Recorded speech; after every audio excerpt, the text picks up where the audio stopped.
जी हाँ, दोस्तों आज के इस वीडियो के माध्यम से हम बात करने वाले हैं एमपी बीएड एमएड एडमिशन्स के BA BEd, BSc BEd, BPEd, MPEd fifth round additional second round के बारे में कि एडिशनल सेकंड राउंड जो स्टार्ट हो चुका है हमारा और या हम कहें जो हमारा फिफ्थ राउंड स्टार्ट हुआ है उसमें एडमिशन कैसे होगा, ठीक है? तो एडिशनल सेकंड राउंड या हम कहें फिफ्थ राउंड की जो एडमिशन प्रोसेस है उस पूरी प्रोसेस को हम अच्छे से समझेंगे।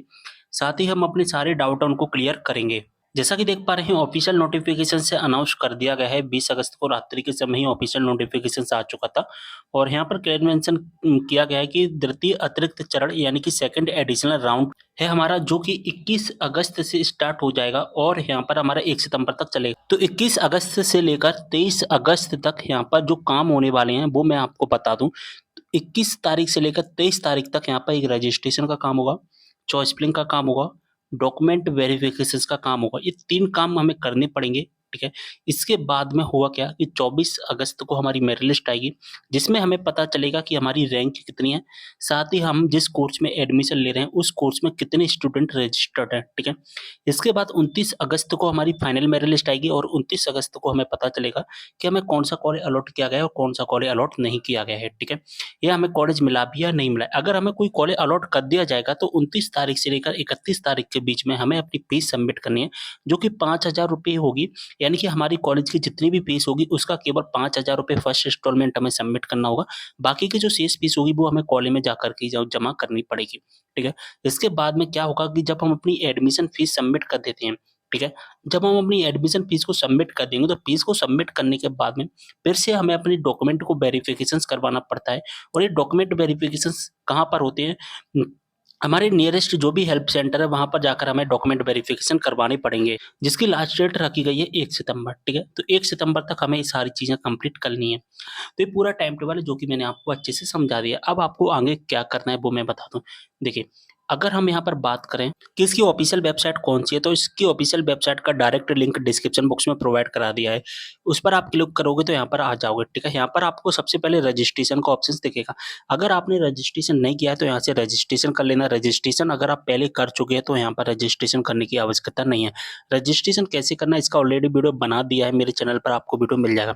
इसके बाद दूसरा जो काम होता है वो हमारा चॉइस फिलिंग करने का होता है, तो चॉइस फिलिंग की लिंक भी एक्टिवेट कर दी गई है। तो यहाँ पर आपको जिस कोर्स के लिए चॉइस फिलिंग करना है उस कोर्स पर क्लिक करके चॉइस फिलिंग कर लेना है। यहाँ पर आपको बीएड के 2 ऑप्शंस दिखेंगे, लेकिन यहाँ पर आपको सेकंड वाले ऑप्शंस ही क्लिक करके जो कि अपना चॉइस फिलिंग करना है। फर्स्ट वाले ऑप्शन से आपको बीएड का चॉइस फिलिंग नहीं करना है, क्योंकि जो फर्स्ट वाला ऑप्शन है वो गवर्नमेंट कॉलेज के लिए, सेकंड वाला जो ऑप्शन है वो प्राइवेट कॉलेज के लिए। बात समझ में आ गई? ठीक है, चलिए आगे बढ़ते हैं। तो जैसा कि देख पा रहे हैं यहाँ पर चॉइस फिलिंग के लिंक एक्टिवेट कर दिए गए हैं। 21 तारीख को एक्टिवेट कर दिए गए हैं, 23 तारीख तक यहाँ पर एक्टिवेट रहने वाले हैं लिंक, ठीक है? अब यहाँ पर बात करेंगे कि रजिस्ट्रेशन किसे करना है, चॉइस फिलिंग किसे करना है। सबसे पहले हम बात करेंगे न्यू स्टूडेंट की, ठीक है?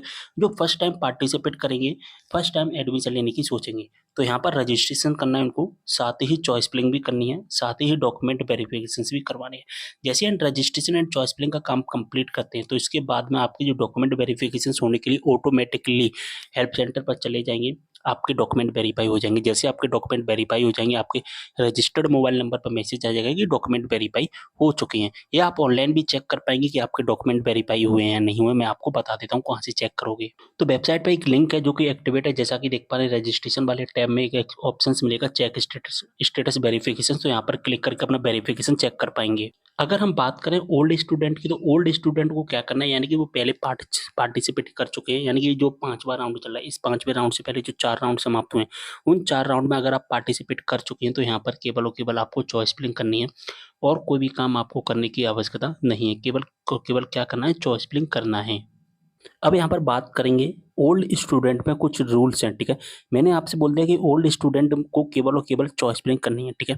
केवल और केवल क्या करनी है, चॉइस फिलिंग करनी है। लेकिन ऐसे स्टूडेंट भी हैं जो चॉइस फिलिंग नहीं कर पाएँगे, भले ही आप ओल्ड स्टूडेंट हैं। कौन से स्टूडेंट नहीं कर पाएँगे? इससे पहले कौन-सा राउंड आया था? 4th round. अगर आपने 4th राउंड में पार्टिसिपेट किया था, आपने चॉइस फिलिंग की थी और आपकी मेरिट लिस्ट आ गई। अगर मेरिट लिस्ट में अगर मेरिट लिस्ट में आपने जो चॉइस फिलिंग की थी, उन चॉइस फिलिंग का अगर आपको फर्स्ट नंबर का कॉलेज मिल गया है, मान के चलिए चॉइस फिलिंग में आपने ए नंबर का कॉलेज सेलेक्ट किया था, ठीक है?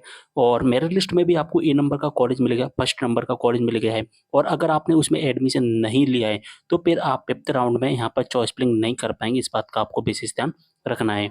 जब हम इसकी रूल बुक में देखेंगे तो रूल बुक में भी क्लियर मेंशन किया गया है, जैसा कि यहाँ पर आप देख पा रहे हैं।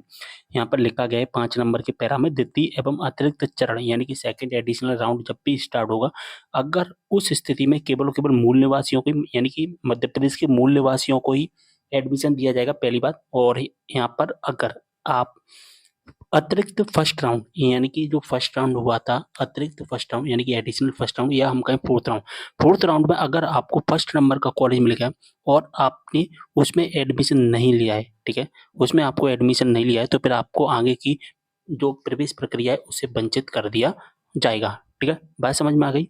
तो दोस्तों मैंने यहाँ पर सारी चीज़ें अच्छे से समझा दी हैं। मध्य प्रदेश के स्टूडेंट इस राउंड में पार्टिसिपेट कर पाएंगे, अदर स्टेट के स्टूडेंट इस राउंड में पार्टिसिपेट नहीं कर पाएंगे। इस बात का भी आपको विशेष ध्यान रखना है। तो 21 तारीख से लेकर 23 तारीख के बीच में सारे काम कर लेना। इसके बाद हमारी चॉइस फिलिंग आएगी जो कि 24 तारीख को सॉरी हमारी मेरिट लिस्ट आएगी 24 तारीख को, जिसमें मैं रैंक मेरिट लिस्ट पता चलेगा। और एक मेरिट लिस्ट आएगी हमारी 29 तारीख को, ठीक है, जिसमें हमें पता चलेगा कि हमें कौन सा कॉलेज अलॉट किया गया है।